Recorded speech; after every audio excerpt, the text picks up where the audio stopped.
Kia really are flying it at the moment. Great market share in Ireland, trumping ahead with the likes of the e-Soul and the e-Niro for electric vehicles. And then they've this in their arsenal as of 2019 into 2020 as well. It's the XCeed. Now, it is part of the Ceed family, but very little remains. Most of the panels on the car are totally different. Going to have a good look around this in the video, so hit subscribe if you haven't done so yet. There's two engine options, a 1 litre petrol and a 1.6 diesel. This one is the petrol option, and we poke around it. It's a K4 spec, which has everything, as you'd imagine, but there's K2 and K3. And what do they start from?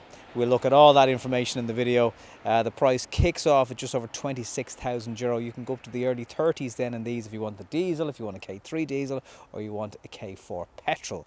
But do you need to go that heavy on it? Go hard or go home, or is it okay in K2 spec?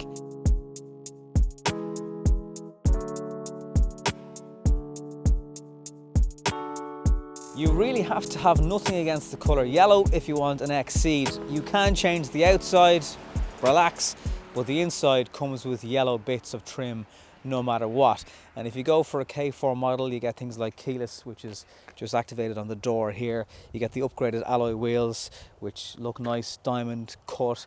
The XCeed also comes with really bright LED projection headlights, and quite a lot this week on dark roads without street lights. I've been flashed by oncoming vehicles because they're too bright, but at least you'll be able to see where you're going. And then around the front you get nice kind of I suppose it's from the Sportage style grille on the front of the car, and your radar guided cruise control sensors down there too. LED lights continue on the back of the car. They're really bright and they look good. And then you get some exhaust around the back. I can tell you that that one's fake and that one's fake, so there's something going on underneath. There's a handle here which makes it very easy to shut it down, which is good. There's 3 different levels that you can raise and lower the boot floor to. There's an actual spare wheel in the car, doesn't leave you stranded.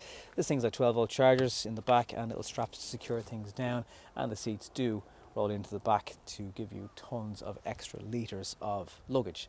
There is quite a decent lip here for hauling things in and out like that. Things are going to catch on it, but not the biggest crime scene in the world either, to be fair.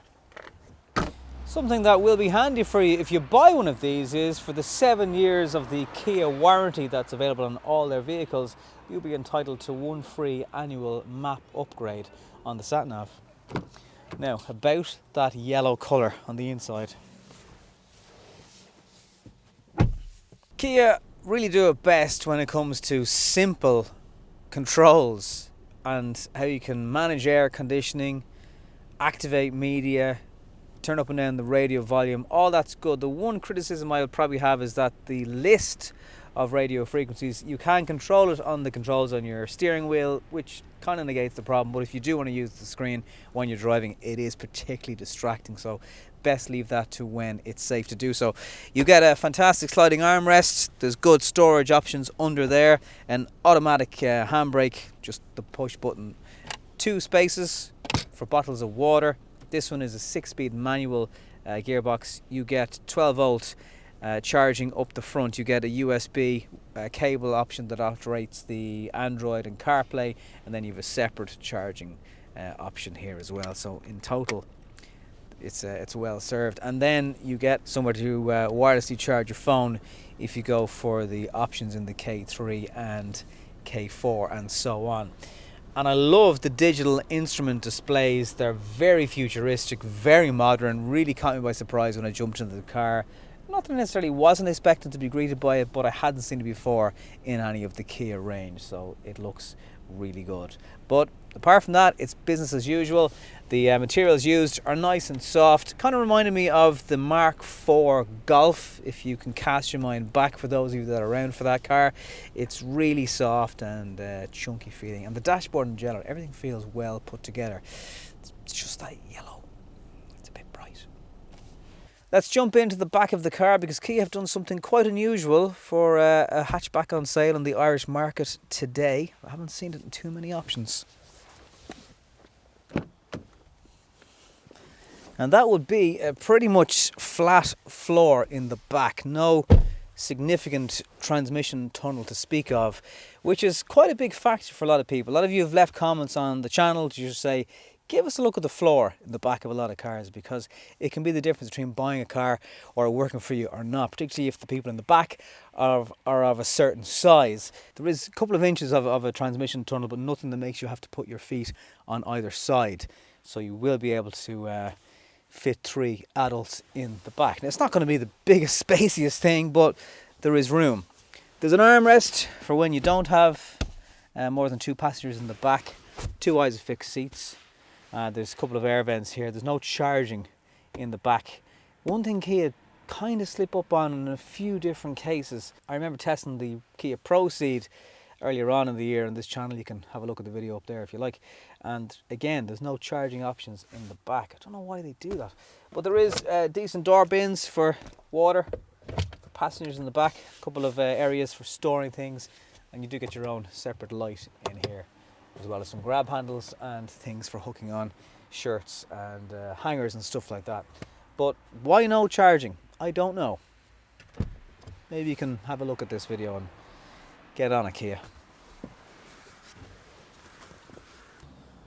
So generally we are looking at a well put together, well thought out hatchback here. 7-year warranty is a big selling point in the car, and there's lots of decent equipment. This thing will pick up pedestrians in front of you, apply the emergency braking if you need it. If you go for things like the K3 and K4, you're going to get blind spot in your side mirrors and cross traffic monitoring, which means if you're reversing out of a driveway, for example, and there's a car coming up the road that you can't see because of a blind spot or something parked in your view, this thing will beep to warn you that you're about to hit somebody, and it works really, really well. There is something about the petrol engine though, and that's something I need to discuss when we'll take this thing for a road test. So if you need a diesel, definitely still consider it. And if you do need a petrol, well, let me just explain what I'm undecided about.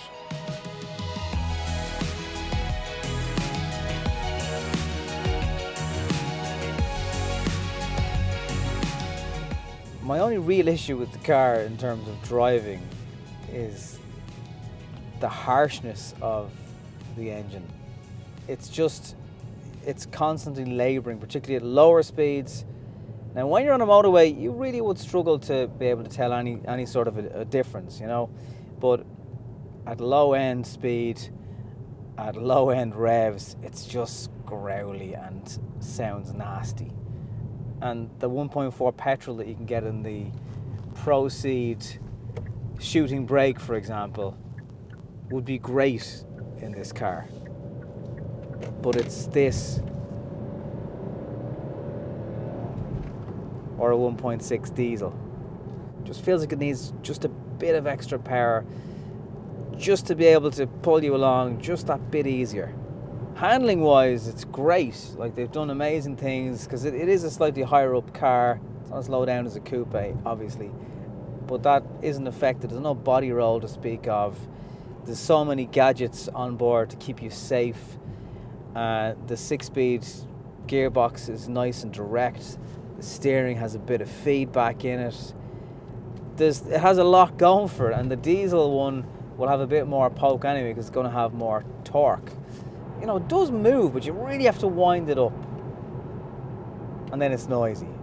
This K4 model has a heated steering wheel, which is very nice in these colder November, December days. The gearbox is really direct. It has a sporty feel to it. It's kind of a short shift, give or take, you know. Driving position is also good. It's just that 1 litre engine that I just think needs a bit more power. So thank you for watching. Hit subscribe to the channel if you haven't done so yet. If you've got a comment or a question, leave one. Like this video, maybe share it if you found it useful, and I'll see you on the next episode. Thank you for watching.